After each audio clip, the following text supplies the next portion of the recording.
by Michelle Knudsen, that's me. Illustrated by Matt Phelan, that's him.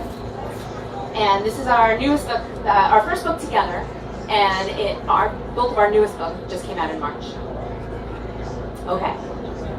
Some of the kids in Marilyn's class had monsters. It was the latest thing.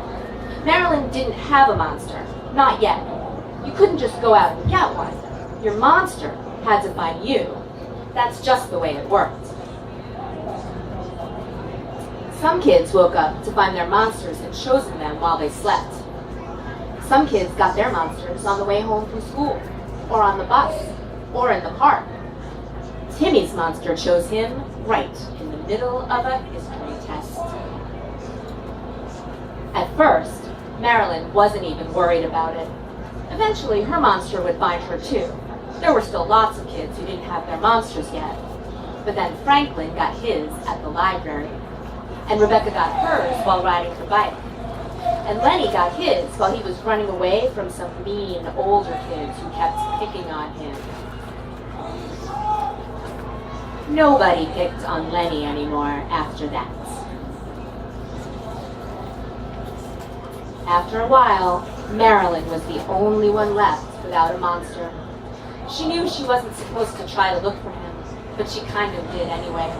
She hung around the library hoping. She poked around the playgrounds, pretending not to look under the slide and behind the climbing bars. She watched the others with their monsters, playing and laughing and having fun and never being alone. At night, when her room was dark and scary, Marilyn thought about how good it would be to have her monster there beside her. "We're sure you'll get your monster soon," said her parents. "I bet you never get one," said her brother. "It probably came already and took one look at you and ran the other way." Her brother's not very nice. Marilyn tried to be patient. She tried to believe her monster was still coming. She made sure she brushed her hair very carefully every day and wore pretty clothes and smiled a lot and tried to look very friendly and interesting and smart and fun to be around. She tried to be the kind of girl no monster could resist. By the end of the week, her monster still hadn't come. Marilyn was afraid that maybe her brother was right. "Maybe I'm better off without a monster," Marilyn said to her friend Deborah at school. "This seemed like a lot of work." Said Deborah. She didn't really seem to agree. "Maybe your monster's just running late," said Margaret. "Maybe it's invisible and it's been here all along and you didn't even notice," said Jerome. That night in her room, Marilyn whispered into the scary dark, "Are you invisible? Have you really been here all along?" But if her monster was there, he didn't say so. Marilyn stopped trying to seem pretty and nice and friendly and fun all the time. She stopped looking around in the library and the playground after school. She started feeling mad. Where was her monster? What was taking him so long? She was so mad. Sometimes she thought maybe she really didn't want a monster. What was so great about monsters anyway? But they were pretty great. She could see that they were. She wanted one more than she could say. "That's it," Marilyn said one morning. "I'm going to find my monster." "You can't," said her brother. "That's not the way it works." "Maybe," said Marilyn, "but you don't really know. Maybe my monster is different." She put on her good walking shoes and packed a thermos of juice and a peanut butter and banana sandwich. Then she made a second sandwich and put that in her bag.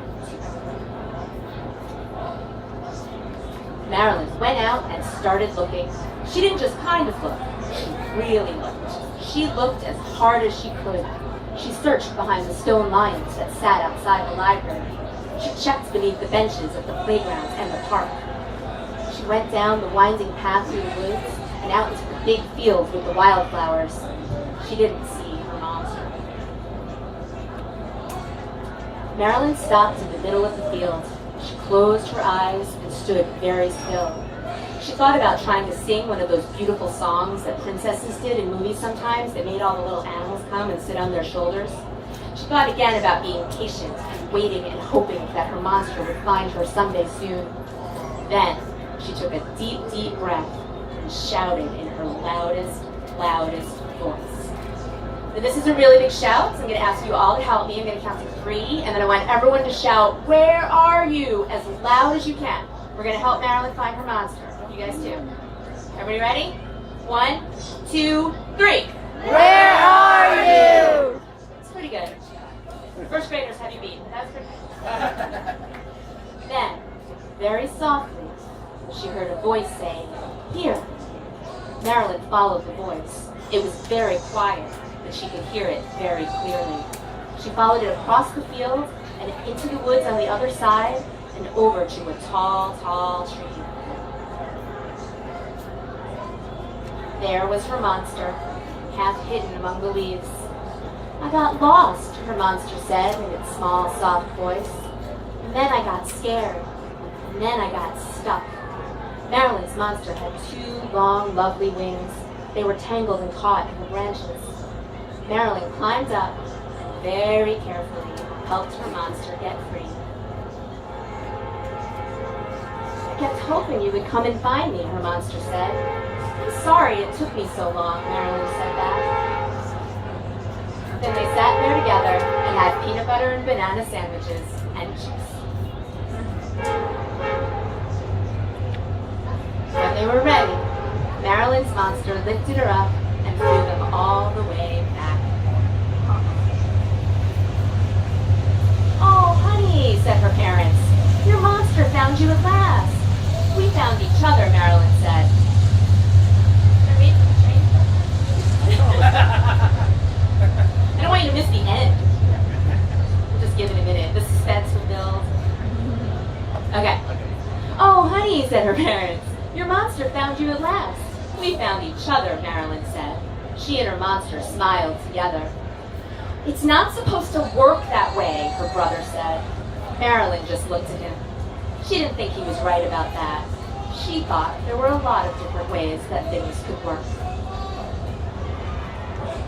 That night, when Marilyn went to bed, the dark didn't seem so scary. Marilyn wasn't sad, or afraid, or lonely. She was happy. Marilyn's monster was too. The end.